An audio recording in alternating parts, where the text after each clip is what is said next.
uh, wo wi wan Yesu Kristo we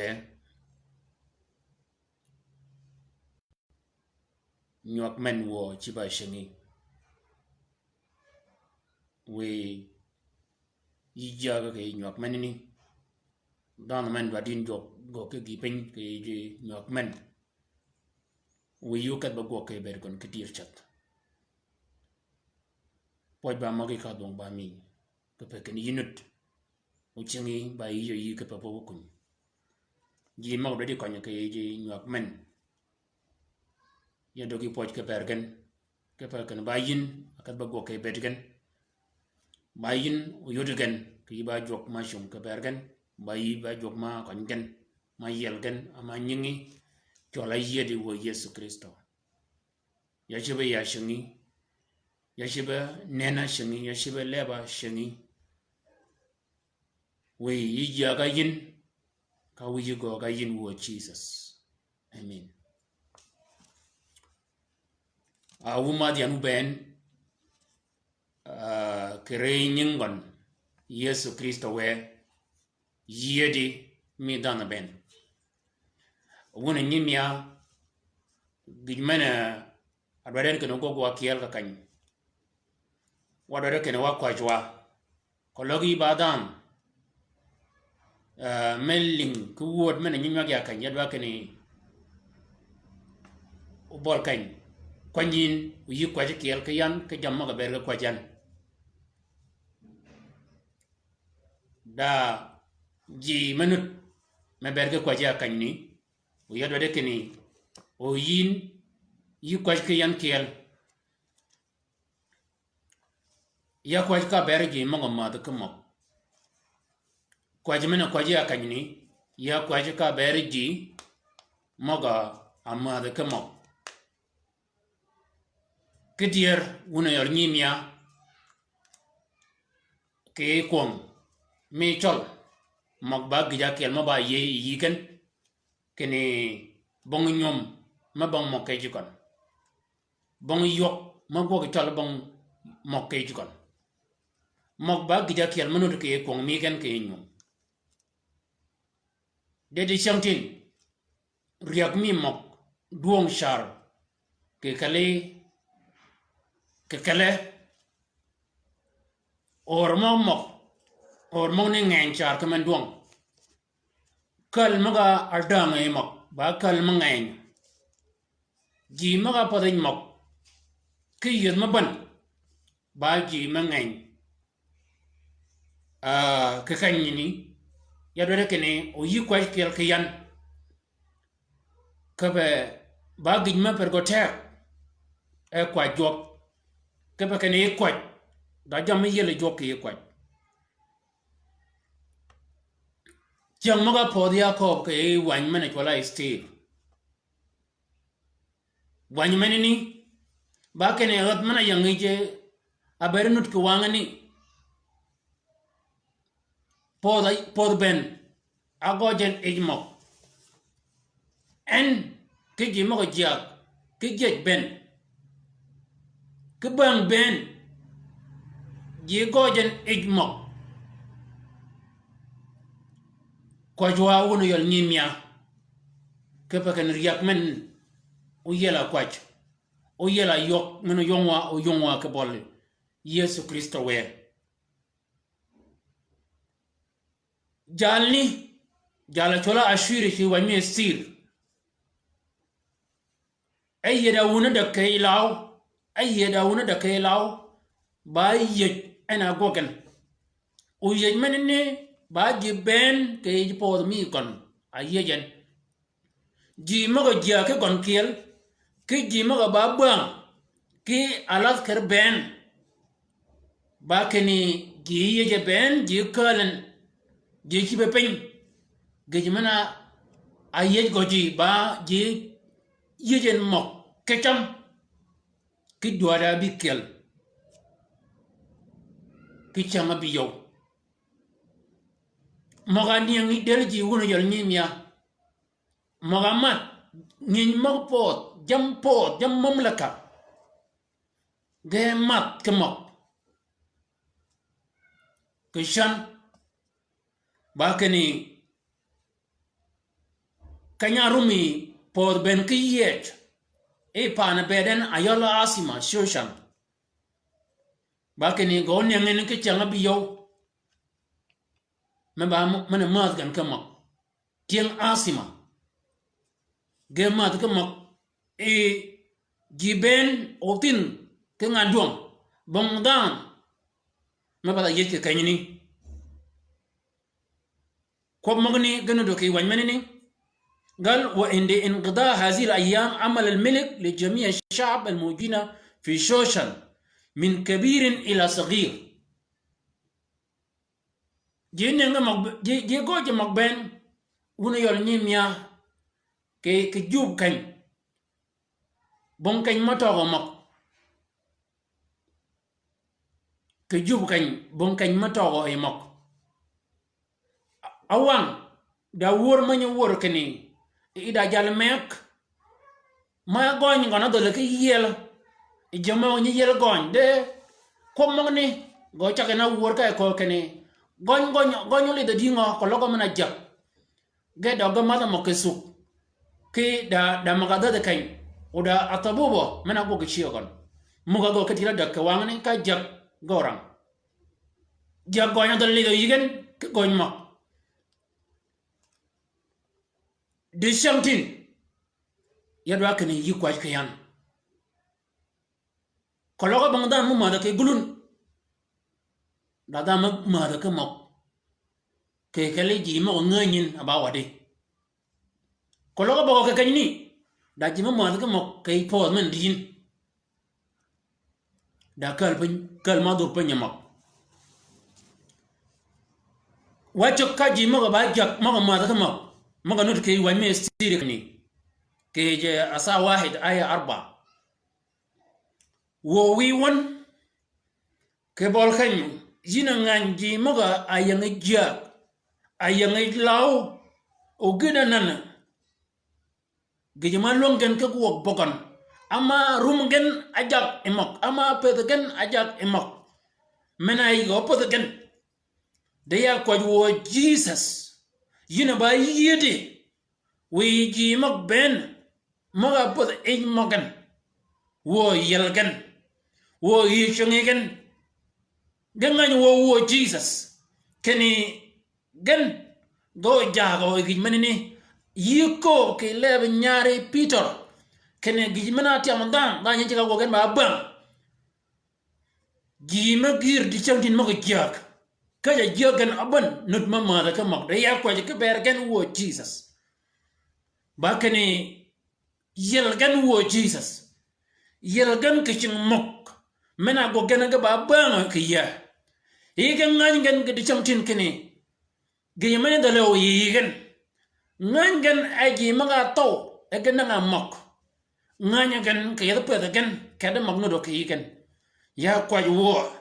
yichingi gan yelgan yina yal Jesus Christ ama yina ba yedi amen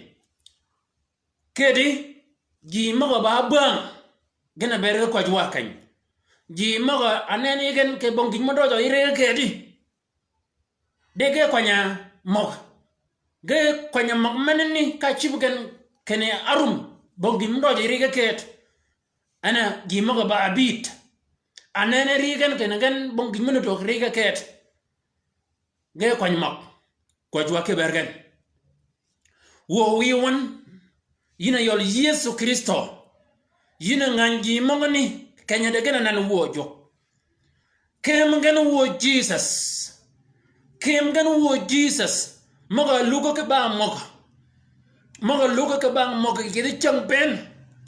ge jamana ngani gan ba mad mok bon gok malonga ka gok di shamtin wo li kom gan you can wo Jesus Christ you can wo Jesus tibichangi wo jok tibichangi wo Jesus Christ yelgan amayin abi ke berdan ben kindan yelgin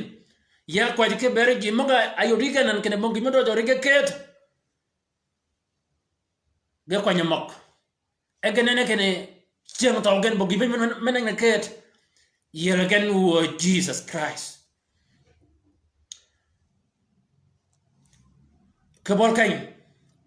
da ji tiyo ke bang ka bere ken ga go ga chung ji o ji mo chin ga go ken ga cha mat ke mo ge lu ni tiyo ke mat ke mo ke ji mo ni kiel waja ko ke bergen wo wi won ga nga ni yin nan ken yedi kenen ka je go ken ama ka ji mo ka ji ni ji cha mat ke mo ge lu ni ke de ke mat ke kan ni ge mo do kiel ke ji ni kiel ji mo chin ga go ken ya kwa wo Jesus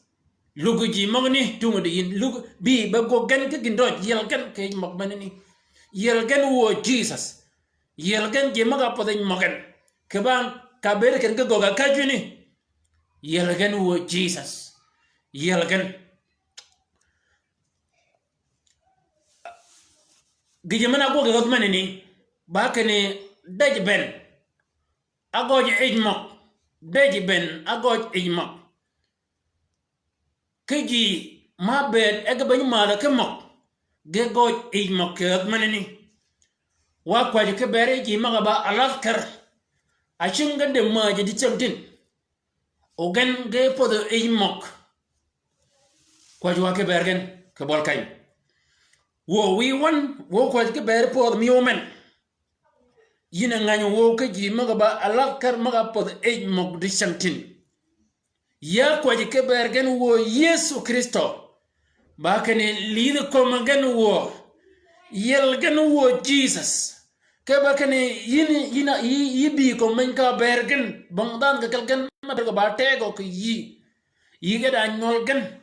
yi ga da man gan yi ga da kalgan de nan riyak mok apod kom gan ge tuoj ej mok e waya lojo ke ba ne wo Yesu ya kwa ke bergen ba kene richengi yel gan ke mogni yina jonga shuach yina jonga chosgen yina yidi long wo Jesus ke ba mane bena kwaja yi ke bergen yelgen wo Yesu ke ching mokmen yelgen wo Yesu ke ching mokmen yelgen bongdan mek bongdan mono yelgen da yikadi yina yol Yesu Kristo bena kwaja ke berge ke bolkan amen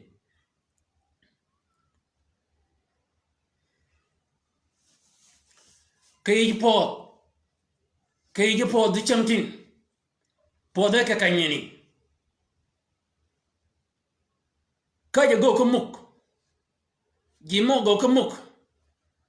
man nganya ka kalgan ba jimo ka kal mir mok po mok otin ka benen ba manen ke pakene en wangon nene ngeng nyol adem ikmo nyol adem ejmo kay podo wona jol nyimya wodwa ko ke ber mogni wodwa ko ke bergen bene admen gina gogen ba kene moga win ba kene kurda man mat ke mok وكان شريب عصب الملك عصب الامر لم يكن غاصب لانه هكذا رسم الملك على كل عظيم في بيته ان يعمل حسب كل رضا كل واحد جبين غنا يكن مادغن كي بودا دي تشمتين بندان تشانوتين بودا كيرا كي بود من مي دي تشمتين كنو او بودا كيرا كمان kya ka de ngi me ka ngi ne je ka kwala kya ka dukan ka ngi ne ka madan ka ne ngi jal ne ka ma ka bongdan me chowi bongdan me kedi bongan dong mun me kiet on ben di chamtin ge pot ejmok cingen da gojo di chamtin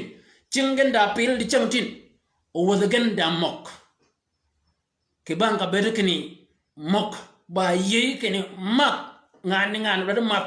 menini ba gog mi ngani man ke bang menini odwa kwa junu yon nyimya ke bol kan ke bergen wo wi won ji mok gena ba kot wo mo dug mek gan dugu kono be ba wek gan dugu kono be ba mek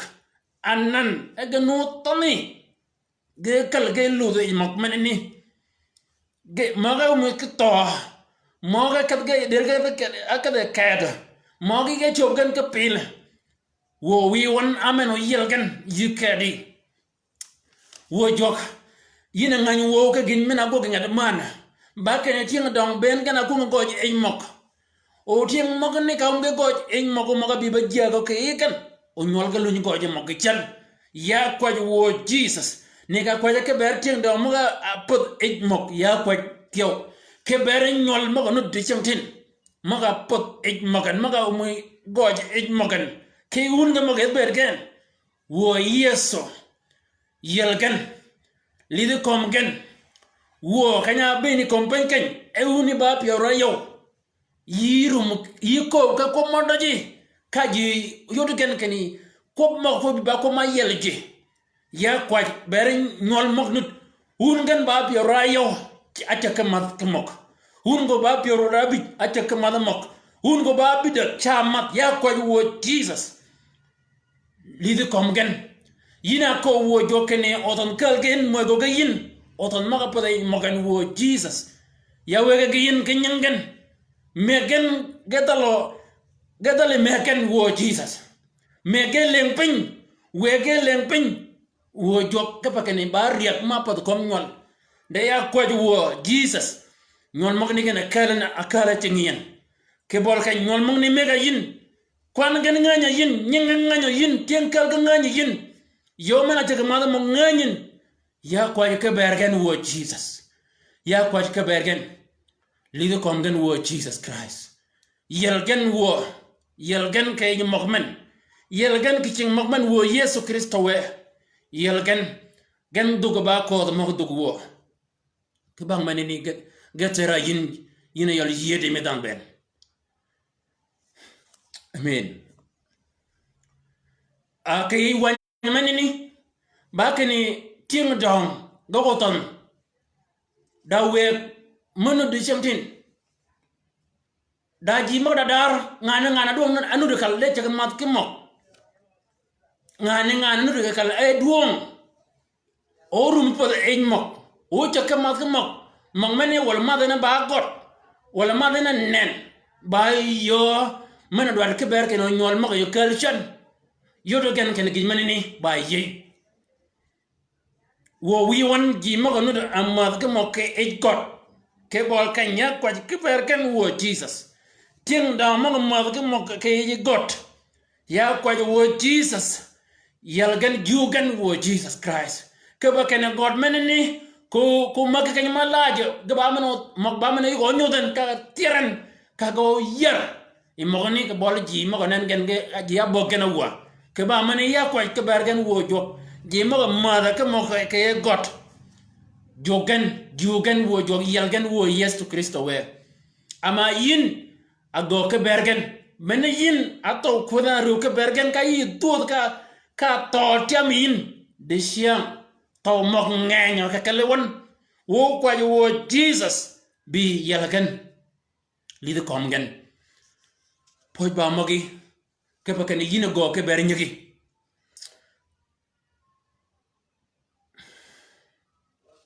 wa kwa ke ber jup kan ne kan yado yin yadwa kane o yin yi kwa ke yan kiel ke ko be jub kan ne ke adman aye kene amu ke changa bi yo ke ya asima pana di en gi ma nu ben ke ya asima ge nen ke chik kene ba kene mad gan ke mok mena ba asima kologa maga giga ke rejikon kologa maga giga e kon manni ba yo kene o kada kiel mok kada kajini tiyo ke ba mani woni yol nyimya ko ba ko be agina ko ge e manni agogen kisa ba yom ke ya as mani ba mi asima kada kon mani ba ngiji o he mok do wa doy ke asima kan ke re nyang Jesus wo wi won yina jonga shuaja yina ngan jube zi shamtin yina ngan jema malga mugo ke jube kan yi kadi wo Jesus ngan kwana muk magno ke jube kan yina ngan wo jema malga mugo nan e ke ko je aisha ko je raji nut ke bol kan ke cha mat ya kwa wo Jesus ba kan nyudri kan wo jog kan wo jog leng adut mang nu ke cingen leng pin toro kubai mang ne cingen wo Yesu Kristo wi nyudri kan wo jog ya kwa ke berji mo go jaga kai pas kan wo jog li kom kan wo jog kologa mo wi kan kai pas men o mo go jaga manini ba annaga kada ba jaga kada wilayan mo ga kial ya kwa wo Jesus yelgan wo Jesus yelgan ke pajman lidi kom pajman wo jog pajman apoda ejmagan lidi kom gan yelgan wo Yesu Kristo we jogan wo jog iba jog mago ke berdam ke bergin doj ke berdam lidi kom jub wo wiwan lidi kom jub ke jimo mo ke mo ke ko ben lidi kom gan ka yelgan wo Jesus ke cheng mok mena pod gen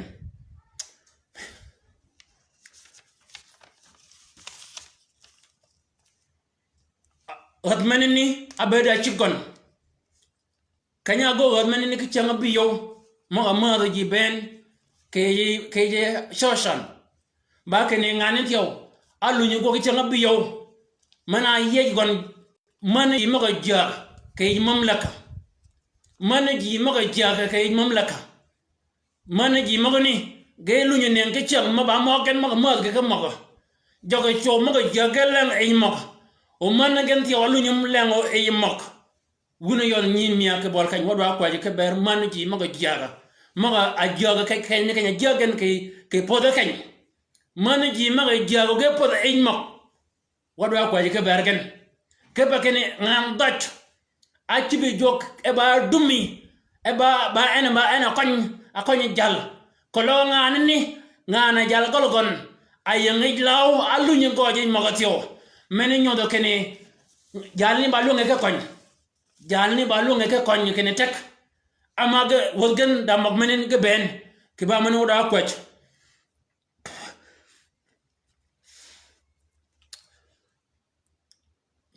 wo wiwan ya kwa ke bari tieng man maga chogan jaga de shantin ongin numanya kala chogan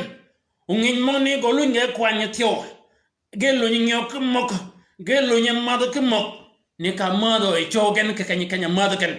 ya kwa wo Yesu Kristo lide ko man je maga jaga ke pod man maga pod e mok kaja pod kana ban juru mok junu pen wo wi wan ya kwa ke bergen man ji mo jaga kay jinu ben mo ga pod ay magwo ya kwa ke bergen yelgan wo jok yelgan ke cing magmen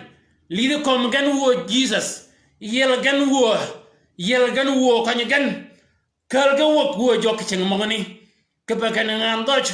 a ci bi yin ken ba dumi ba eno kuny ba eno neng jalgol garum mo gatir de ko logo ken en aluñu toro ay mok ni ka choro jal gologon e yimok menini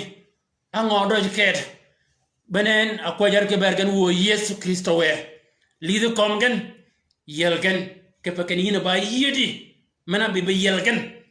de wo gana ci fashion yan yelgen lidu komgen bondan mono yelge ke ci ngam menni da yikadi ke pakeni gima go kamuk ge ka yiwe ya lojo o wel wajana biya ka de pedo ji mago ma da ke mok ken ge bi ma di ken bondan no yelgen go yel ruma gen go yel ngani wo mi gen ke pa ken gi manni ba gogo ke yiwe ke ba mani bana ci ba ke changi wo Jesus ken yikede o yelgen ke ba ga ber ken yeda ngar ken ba yikede yelgen mana ko ja ka berge ke bol kay yelgen wo Yesu Kristo we yelgen ke ching mogmen yelgan wo Yesu Kristo yine ngani ngana pod en mag ngani wo kene jalgol go bada ma jaga kay pot ngani wo kene jalgol go no jaga o wen di chantin allu nye pod en mag manini ngani wo kene jalgol go jaga mok o anana entio allu nye pod en mag manini kal manini adubu mok ya kwa wo Yesu Kristo we ba kene bi ba yel kal manini bi ba yel kal manini yina ba yedi yel kalman yina jonga chuach yina jonga chua yina ko ken logo kalba gera yin jimo ger kalmon ni gacha ige pit ke ba mani ya kwaju wo Jesus ken bibe nyodere ke kalkanyini kal mogmeno ke chengen cengani kal mogmeno ke cengon ngin mo akada balun ke madan kolo ngin go jaga duot e jala gol go ngin mo lunya kal lunya go kereng wo Jesus lidi komongan wo jok lidi komonga yel yina jonga chojdan ago ke berdan poy ba mogi ama yina go gongni padangan mek da yikare yina yol Yesu Kristo we yina ba yedi ke bolkany atmanini gina gogen ka mogen yang delagon kanya nage mok gol chigona tangen de shantin wula nyoni miya da ji marum ketang ke chogan ke goy mok getang ke banga berkene jalni mogana ko nyana gogo ba chigon nyana kiel maga gogo ba chigon bena mogmane lubgan chigo meni go tangen jalni kanya kichan bagan gina goga mokke bedukon ba chigon na tangen ba chigon en atangen wamana konyi ke ba chigo tangen ba mad gon ma ke mokiel kwajwa ke ber kal mo do akit budur ben e mok ting man mo do akit be chet e cho ma ke mok ngin nyol ke ba ma ke mok ngin nyol ke be pank e ngeo ko mugo o ma de gi mo akel ngin mo de pe nyol ngin ne ke kal ke ba ma ke mok ge ye jaw mok ngin ke be gi mo akel ngin nyol ge ke ba ma ke mok jalni bangon ji mo ke ke bangon ge yul ge luga bang na mana luang wacha ko ke bergon ke bol kan karen nga Jesus wo wi won yina ngan jalmen a cingo de gipenyen o ji mo lu bango en kwan nga nyin ben wo wi won ke kelegen da ji man nga narum nga kishet o maga kon gen benem man moken o anan ge lok bang jalni jal yere ci goyno ci ngoda ngeng o ge ci kama ngeng mogoni o ke chan nga do ke no jalni par ne gen o ngani lu nye chetio o ga par gen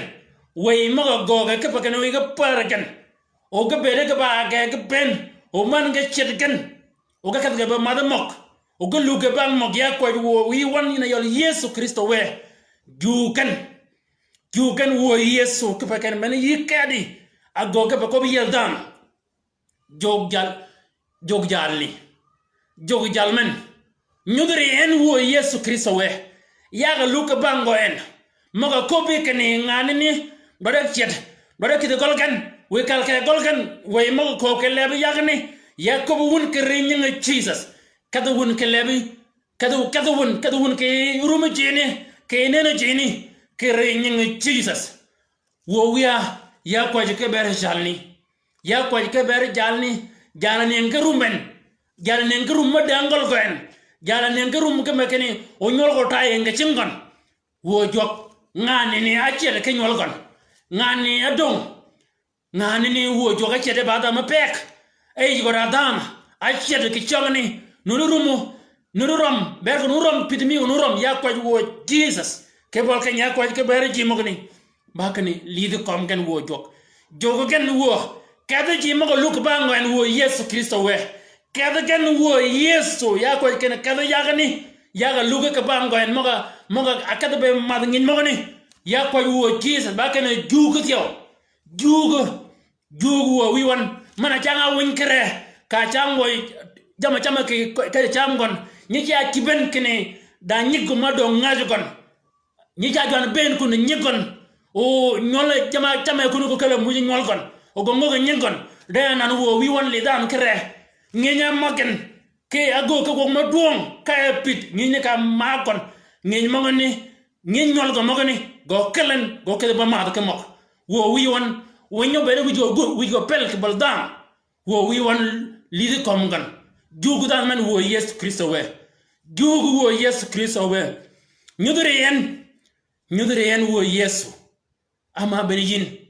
ay nyudi ki magir ke ba mane ana kwaja ke ana gina gogi na nyudure ki magiri nyudure yen wo Yesu Kristo we amen.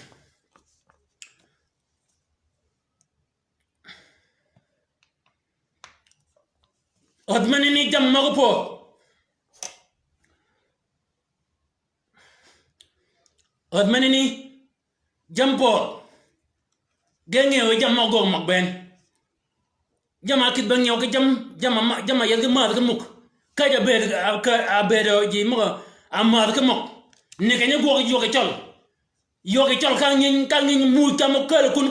kun o ngin mo ni ke kal ke ger ke kan geger ke kaja od mo be roji o gengeo ke diek o gengeo ke ya mugi gengeo ke ya biel gengeo ke ya rek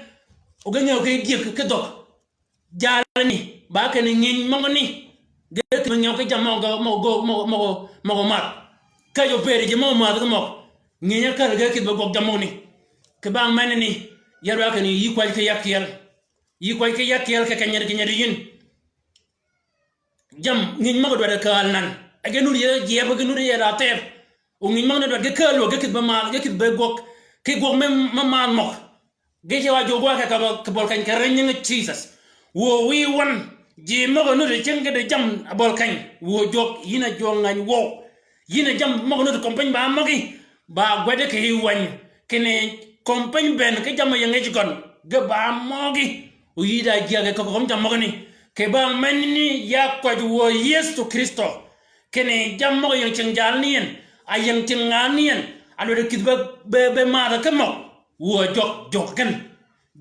wo jog we go gin dot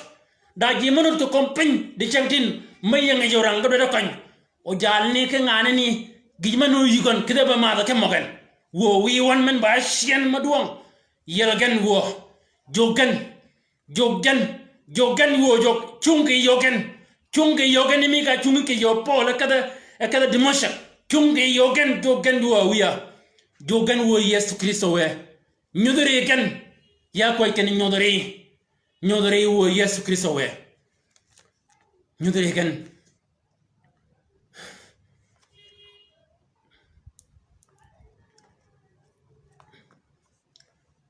jalne baat ew mun yang ay mok e magum nyang dire kon ew mu jago e mok way magum ben be jago kay kon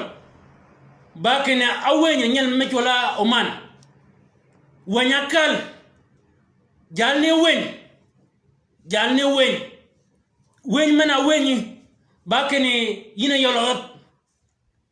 da jimanu matai kom e pod mi man o jimani kong mi kan ban ke kong mi ya jimang ni ben konga ban ko miya de gine ko bayin ba kana jimang ni ba do ko wi naw ba do jimang ni wi gano ba kana jimang ni ben ko de na o gimena go gan ba kana kanyuru mu jine na jam gan mo ko nyo jimang na gan yo kan kay budi jam mo ni o kale no kidai ji e atem mi goli yo kan kay jam gan karu mu jine na o jam ga kwany kel ga kwany ngin ga kwany do ga kwany dia ga kwany ginu yi ga kwany ba kene yo kan kay buri jam magani go kala go kitagoli ba gina ko be e mane kanyi ana komene wa ana azinu 10000 waznatin min al-fidda min aidi alladhina ya'maluna al-amal liyuta biha ila khaza'in al-malik ko mogni ba gina go jalni ngana ba ngade magunu jol nyimya da mana on poden mok yaba gijmana loko ana go jalni je jampo da tum ke ma jampo da tum ke cham ke dwara bikel ate mi golo jam gon genung yo mana roman akere nyalni ba kene da ji manut me jamu du cingen jama cinga do akwany bene gina ro mo jalni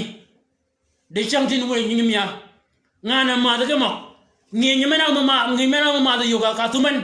benye rum ke kada ba gok benye rum kin ba ke ba gok gina nye roman kin ba ke ba kota do ba ka ba ka gi dam bena gi mene ne ko ke jalni nurum kene ana jago ke pat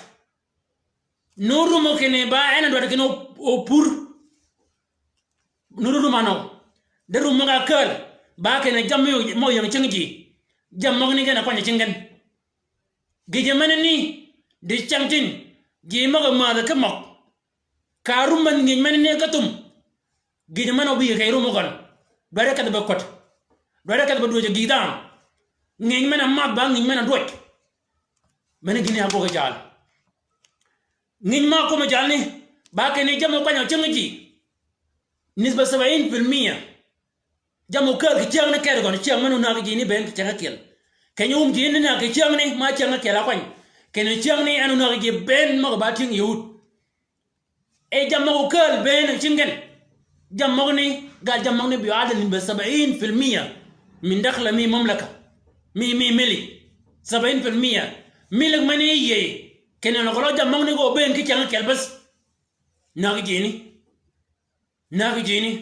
da mana u pata in mok baru mu ko pur baru mu ko mai baru mu ko gol jamang yang penyuk oru mai gi mana loka gi mana no den kwanyen gini rojo ke chang dam a chang ngani ki na mana gini ko jalni wodo ko ke bere ji mogni ke bor kan kare nyinga Jesus wo wi won bayi kadi ngani wo ji moga am ke doj ke jam ke chengi o jama doj gen go ke ba ma da kamak jam maga doj ke chengi go nge ma da mok o anan jam mogni to mo kamat o gadwa ke bu doj me gadwa ke bu doj kedi ne kanya go ke nyalni wo wi ya kwa kane jukan wo Yesu Kristo we jukan wo joke go menini ke ba kana logo ba jugin remcha mul chengan ko logo ba jugin gi ta kimo ke chengan ko logo ba jugin wo jok bongindoj melunge ke go ke ba meni yakko jukan aji di changtin aji di changtin agoganan gadwa ke ba kan ji mo jam ji mo ka kiel o jam ni kal ke ba maado jam ni kal ke be ranyigen jam ni ginna ke ji ke be jam mo yam chengi ni o jam ni kal ke no ke ranje ke jam ni tiyo wo jok Yesu Kristo we yina ba yedi jugen Yesu Kristo we jugen ya ko ke bergen ke jugen wo Yesu nengen grum wo wi wan rum ma ci wo ke pur rum ma goro jamen panyuk rum ma gogen ke pa kene bagen aba ana ba wi ko logo wi o rum ke da ko jamen ci ngol gon o wi manini gina cibin ke bergon ba ken en o kan ke gi pan mana chama nyaakon wo wi won ya ko ke ber pod mi omen lidi kom gon wo Yesu Kristo we kala jugrum jogan wo Yesu Kristo we jogan wo jok kom law ja kan ke jam mi ke do kuny mo ba jama ci wi ya ko wo wi won jama log a log abi ke cham ben akale po mo bi ga kan ke jam o jam mo ni ke ba ma ya kwaju wo Yesu Kristo ba ken jogan wo jok chung ke yo ji na tyo ji mo kal jam ke jam kal be ren ji mo gen wo jo ya ko ken chung ke yo jogan wo Yesu Kristo we ya kwa ke ber ji mo nur ke po men wo wi wan we ke rum gen ke ber jam yang pen pu ya rab po men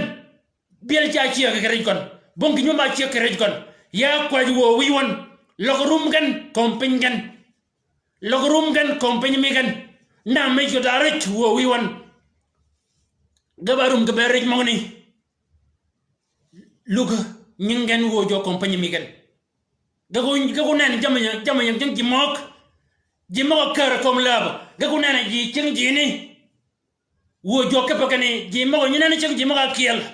agwadi ke wanya kanyini makane ba jimok nyima da ke bok amaga do jamo lo ya ko wo jo jugu e portman jogen we gali the company megen mena megi gen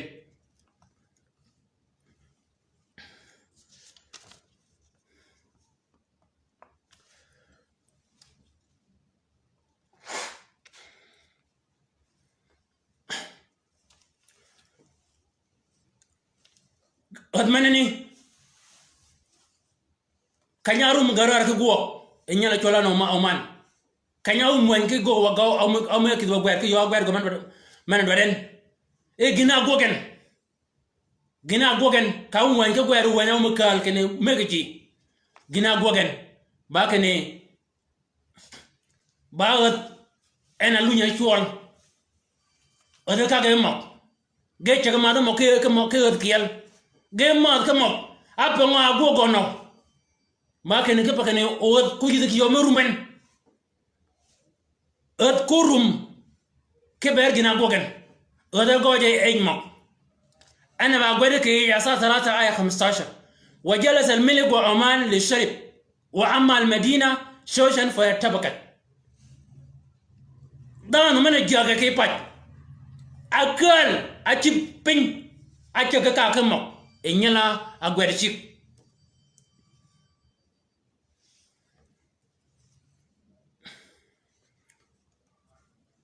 من ودو اكوات كني جيمو كاكا جي كمو جيمو كاكا جي كمو ayel gada wen agado arenji gimo ne ngai we ga jogo jog nyala ne acha ode che ga ka kamok apa ngo aka go wad menene kamok ba ken ka pa ka ko rum ka pa won mena gweden ama won mena gwed ba ken won menene ba ken na ga ji ben od ko rum ken tak bena ci bi mok o ji ci woran kay pat od barum bena gina go jalni ba god fo amal madina shoshan fo tabakat ji ngang ke ci ma kalo kene ting yor ben nagan ngana kar ci mo ni gada na magan gada pa ki abada changan gada ci ga ka mok daji manu du changtin maka gi ke mok ke bang kabere kene dagi mi daga guo dagi bi mi daga guo oge gimo ga alke chogan gimo ga de kitagan gimo ni cha ka ga kamok di changin o chugo ber kini jal goli yaga kali nan yaga kali dagi bi mi daga guo jani daga no par kan o daga no jani par kan daru mam ga guo kano daru mam tum ga chibino kano jani par kan o do nga cingo ne bong gi biñu ngat de ke bo gini ko gen bakani jalni ci ka ka mo keri chang ben ka ka mo keri chang ben wo wi won yina nga ko na ji mo ka mo keri kal chang tin ji mo ka mo ke po men ke ji mo ka ga tiyo ko nga ni yin wo wi won jur ben mo po do meneni ji mo ka mo ko ke kal gen wo wi won aka ga ji ka mo ya kwaji ke bergen wo jok kene jokan nyudri ken wo jok apa ma yina ko kene dan kun na ke dan ananda jiman na ke mok ge leng mok menini ba yo mena na rum gan na ke mok wo wi wan ya kwaji ke bergen ji maga kwanya adat ke cingen akwan kubai ke cingen bena pil megen men na ke ji mo do ke na ken ya kwaji ke jugan wo Yesu Kristo we ya kwa ke bereji maga kaga ti wo wi won ke yen ma kaga ka maga ban ya kwa ke bergen ke po mi o manini juru ma po mo ben ya kwa ke bergen gi mo ka ka mo ben ya kwa ke bergen wo jugan nyudri ken yebrum gen ka shuga mol yebrum gen kene o yor gen ke da gi ma go ken wo wi ya kwa ke bergen jogan wo Yesu Kristo we jogan nyudure kan ki ba jog ma go ke berdan ke peke kenya ne ke law mani ba ke no go kungen odan yelgen de badal law mad ga mok badal law na gariken badal law na ga ma kiel lawa mujin ba ma kandan lawa mujin ba ma yeldan wo wi wande ke pod mi wonde chamtin aji wot ga da mok gi tay ke nan wo jog ñol lo tam chay ke nan ke mu ke cingen wo wi won ya ko ke bergen li de kom gen wo Yesu Kristo we ke ba bana yin a ko ken ke yin mala ku ngena ayu nen ke jama go ben kompin ji beno nani ke ben go kom go nani ke kompin ji go ge reji ke ji mo go gin dot go nanin uyina ko ke ni ne kal chiangi ke kom ji ben ya kwa wo wi wan li ko mo ji mok yelgan wo Yesu Kristo we yeba nyingen wo Yesu Kristo we ba ke nda mena ka ke mogen ge nya pot ge nya kal ge nya da manini o ge renya yigen wo wiya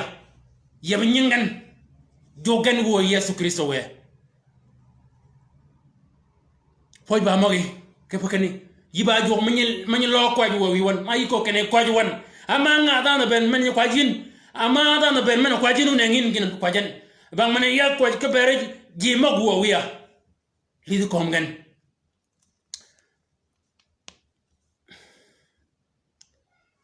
gina go nyalni wanu ye nge kwat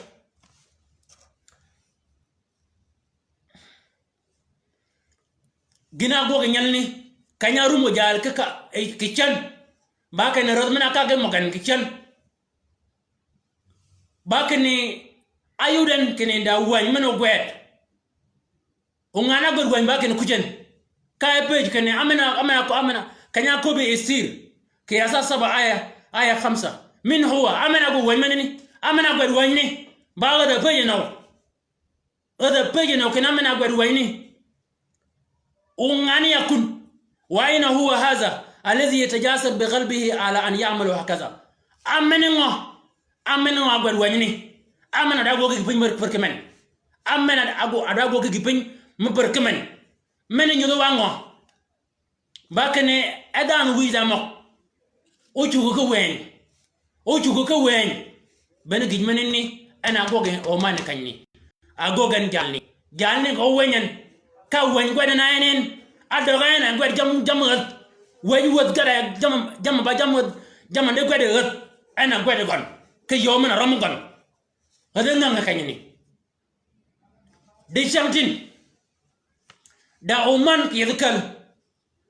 wi go nya ngam ke nya gon ago ganya be bare dingo wi go cha ngam ke ni nya gon aya jadi wi go cha ngam ke ni nya wor gon apo dadi wi go cha ngam ke ni nya wor gon anga ago ginara ya go gedi cha ngam kapa ke ni ma en arumu ki goji magmot ena ku goji ejmak njal ni e ba agoji ejmak o jogo no da goji mogen o go gwere ke jam gwere ke nyangat jam bare go ga gwere ke nyangat o gel linga ji ke ba da goken bana wen mena go ga ke wangni de shamtin yedkal mego judu de golokon ka ka da bayo ko jal mek jalni kujuwo ke banga ama eno mo goye e mok jam ja go kay kala go kujen jam ja go kay golo go no go kujen bena gijmani na go kay jala jama aja ngam ngunu nyim ya keju wan me sira sa 7 aya 5 aja ngam kena men ngo mani ba pej mo ngam kena men ngo go mo permen o ngani ya kun ngo ngana go mo permen ngani ya kun mani ba pej anga me bedi adogo ki bin ma per kamen ba ga da pej kenaw e pi yemen ngo pi ya chikon o ngana go gini bene ngana ronyen ngana ci bu ci ngi kon ayal oman wo wi won ya kwa ke ber we ki do kalgan ganya nga ke chop ke ber ni ngol gan gejanga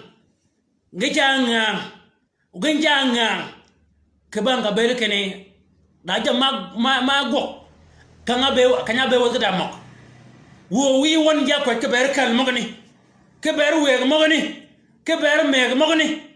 ma da ke mogan ke we ma da ke mogan o ganji nga gena job ke ber nya gon wala a job ber wore gon ya ko wo wiya ba kene yeb nyangan ke pa kene mok mana jo lengen da giñu da ke be go ngad man ya ko ke ber po men wo wi won ji mo ga jaga ke po men da ji men ni ngang kalgan wo wi won ke bangina agok jama go ke nyangen ya kwa wo Yesu Kristo we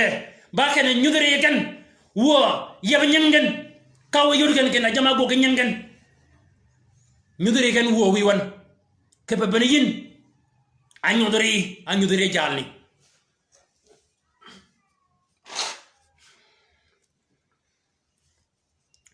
ke ba yin wo wi wan anyudere jalni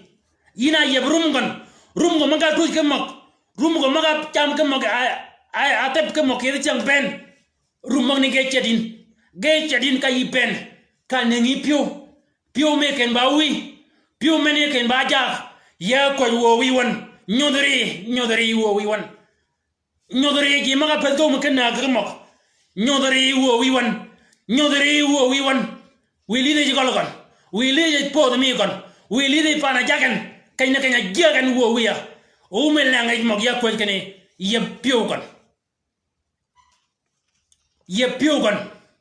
ye pio gon way mok ya ko won kere nga Jesus ñigo won kay ru jani ñigo won kay ru ngana ni kere nga Jesus Christ bon kaji wo wiya ya ko ke bere ji mok ji maga wen ke wen mana wen gana ngang ya ko joken wo Yesu Kristo we ñudu gan kay ba jog man yal jam yina ko wo wiya Yesu Kristo ken jamo ba kan ba mo yal yin jamma ko mo ji ja mom ba mo ling ya ko wo wi wan kal mar manini kom gan wo wiya kal mar manini mar me yal jamma ba kum ya ko wo Yesu Kristo we ken mar me jamma ga kum ni yal kan wo wi wan ama ka yal ga yin idwa yal dan ke badan ga nyudo rogon ba yo man yeli wo wiya ya ko ken yal kan wo wi wan jima ko dai ko kini ba jal pet ama go ke jama go ben ba kini jama go ba nen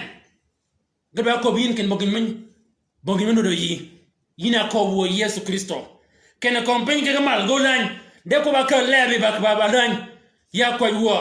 ko ba ko bin ke jam ben go ya ko ke yal jam mo ben kawe dier mi nen wo Yesu Kristo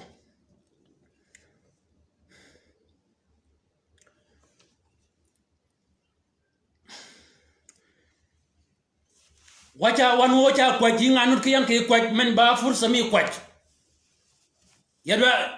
men ba fursa mi kwa o jam jima berga kwa jiye ba jima ma da kamak ginya mena berga kwa jwa ba jima ma da kamak kana kwani akan kiatin ujanu ya poda bola ke ye wan mi ayub akel kwan ma ganya ton piora bida wara ayub adoro komgan ego munaga mok ke gimoga amaga kel o man ke ya to ge adoro komgan e wodga da mok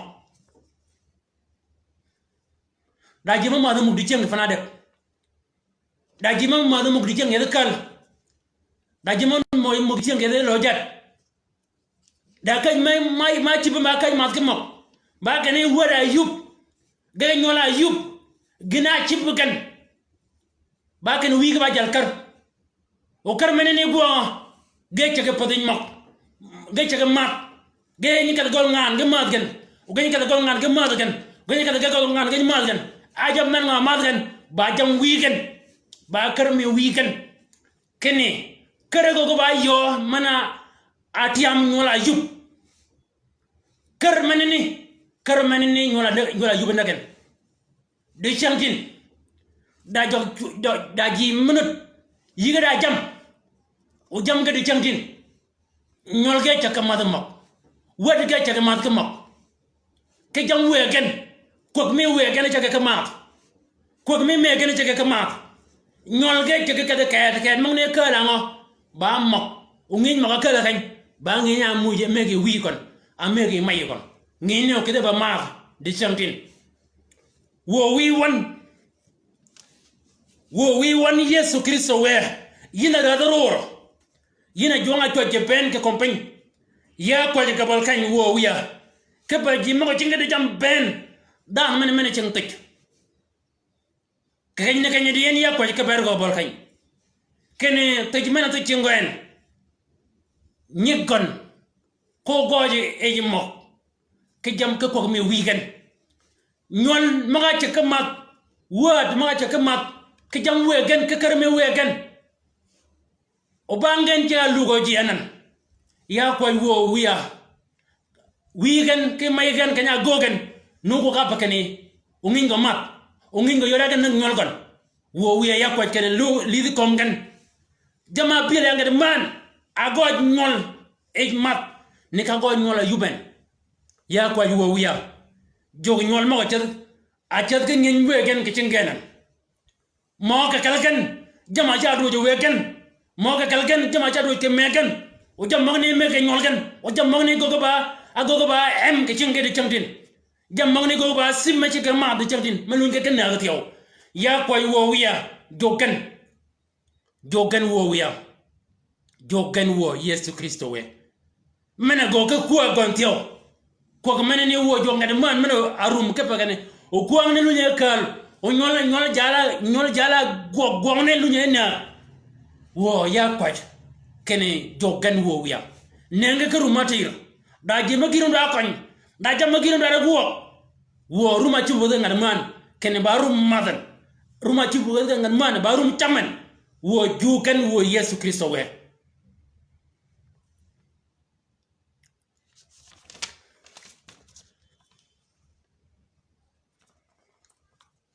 wanjok ja ko kene worda may ko wi ko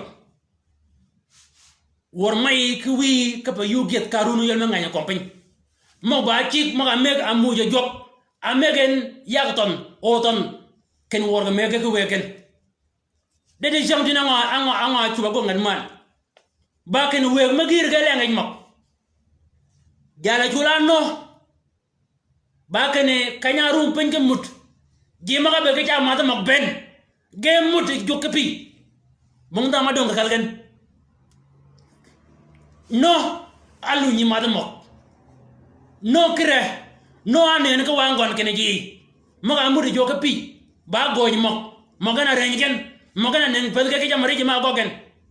no kre ba ken apur kaburen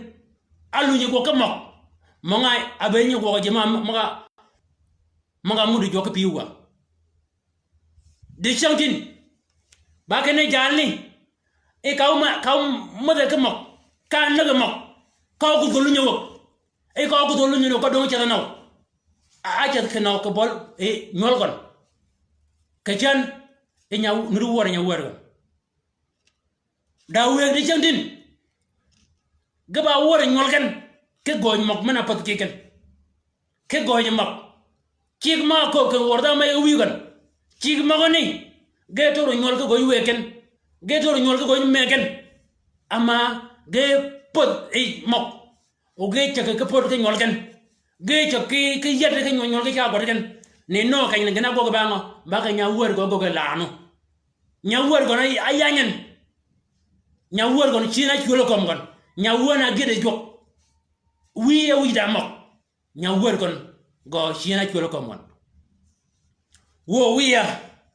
ya kwaji kabal kany ke bol bere wek mo ko kene mogmi ke mad ga nazam mogmi ke ni mad ga tin e igo ko ngen ge mad ga ngany wo piedmen kalo ke rum ngan piedmen nyeg wo Yesu Kristo we piedmen nyeg ke rikan ke renyeng Jesus iba tiam yina we mina go ke pakani o ñol to we ken ba worgan we ke meg lenga imak o ñol lu yi ke lenga yo ken o chit maga ko be Yesu ken worga mege we ken lu yi ke tor iba gal piet ya chay ko ken ñet ke yiruma ci maga de kere ñinga Jesus Christ bon kaji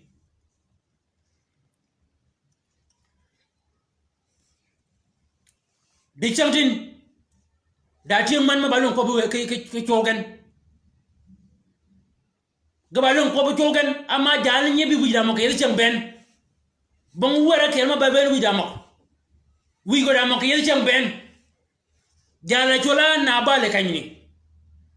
ci ko chola abe ajila jalini abe ba jalkar إيه جنا قوة كم يقول كي سمو الأول ساعة 25 تغيير من آية 1 ل 25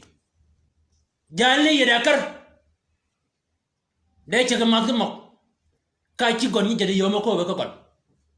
تيجون ده كوب كون كن يودي جماعة كوب ريكيا ما كن جالني ويدا مك إيه جنا قوة غاني بين كوب كون ني كوب كون مول إيه كاكو بين غاني مول كجنا جوا إيه كم نبالين إيه يوري جاب فوتبول كون كجوا منا gua mat maneni wo wi won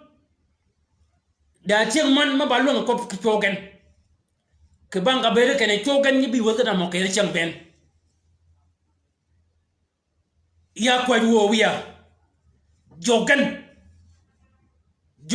piu men ba kiden go ga ba piu me yinga ma yina ko kene yini ni wel pen mo ba kit ka ke nyalo ke ba yin ya kwa ke bergan wo Yesu Kristo nyudure gan wo wi wan nyudure gan wo Yesu nyudure gan yina jonga shuat ke bakane bien manene igo da luo bana na ko ayenya mak maga go ago ba en aluo ke jalni go ka ke maga luo wo wi ya ko kene chiade man wo ke bien manene wo Yesu Kristo ka wi luo mi ka lo yin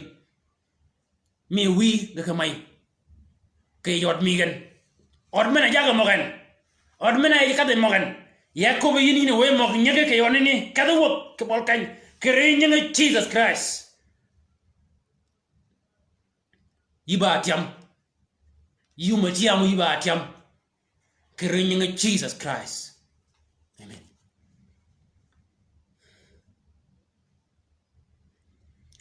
ke chan ke je wanya zaya 28 aya 7 ل 8 bakene abon ketiang tong nud malenga imagatyo abon ketiang tong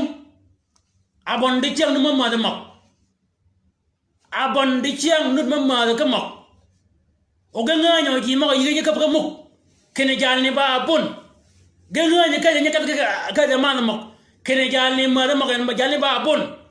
o ngani yaga ma de tiyo kene jalni ba abon ba kene ke yuwanya mia zaya kanyini 28 ba kene abun abad aymak o jaltong abad aymak tiyo e gina ko banga ba kene jam nyot jok bananga kedi di chamjin abon ma ke mogan waja ko ke bergen kerenya nga Jesus dan ba ko me chan ke ye ke bolkay wo wi won yiko kene jema ba peje ke port ga ko ma ke mo ke pa kan ga gonji o ganen ga gonji o jema ba pej abona ke kangomi ge ko bin kene ga ko ma ke mo ke pa kan o ganen ga jaw nyadin anan wo wi won ke ye port mi wa ben jema ga ya ke o ma ke mo o abon ti onu ma ke mo jema ga jagen ke je mo aberga ko jan gini ti ogo lunya madama ya ko wo wiya nyodori aban mo ma da ko mogan abba mama wen mi ba ta ko ba kane ngana ma da ko mo bon dan mino ka ila ko mi ma da ko mo lidi ko ngan wo Yesu Kristo we jogan wo wiya jogan wo ke ba kane ma da ko mogan gime gir de ko yi gijin amma ga nganyo ken abun kera tiyo chamat abun kirigo tiyo chamat jal ko jo tiyo chamat wo wiya ya kwat kene nyudri ken wo wiya jogen poj ba mogi dojo ba mi amma yina ko kene kwaj wan o kwaj mi won do bere nganyo do bere ngay do ko bo yon ana ko bo ko balkay wo wiya gimaga anyua ke yan ke kwaje kany ke bol kany ya kwaje ke bergen lide de kalgen lide de pedgen kanygen wo wiya ke dier ji ma garu ma ke ja mak bayi kadi gabalum gabal gangan wo ni ko piyo gon ke magara ma gon ma da kera wa ma do menene akun o nganyen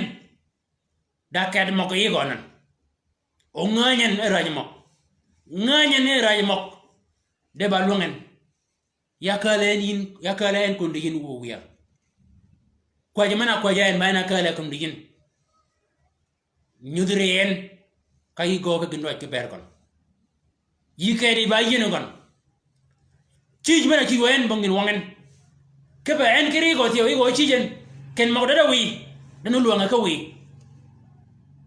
ka bang manin wo wiya ya ci ben chengi wo jok chengi men ben ka be ku chengi men yi yeldam ya ci ben chengi wo wiya ko lo ba mai e ma da mok ya ci ben chengi ko lo ba wi e ma da mok ya ci ben chengi ko lo ba ni e ma da mok ya ci ben chengi ko lo ba wa da ma da mok ya ci ben chengi wo wiya ya ci ben chengi wo donga chen mal ke ben Yesu Kristo we ya ci ben chengi yino go ke kindot ya ko ke ber gon ya ko wo wiya ke ber ji mo go ko mo go tiyo mo ga kalgan go ko ke gede guo da bena go ngai yurgen shiri yomen kai yibgan ke yome ke pa yomen ne ba yomen na gaji or mo ga ji mo ga go ko mug di chang din or mo ga ngani di chang din ngani ko kwan gan nyari men ago ko mo gan ya ko ke ber gon wo wiya ba kane go mo men ni kalo ke chingon kan nen ka go mek ke ba go men ni parina ci bi chingon ba go ngan nak ana wa kwanyen bana chaga na ka ke mok yam ka go mek ya ci be chingi wo wiya Yesu yab nyara men ke go mek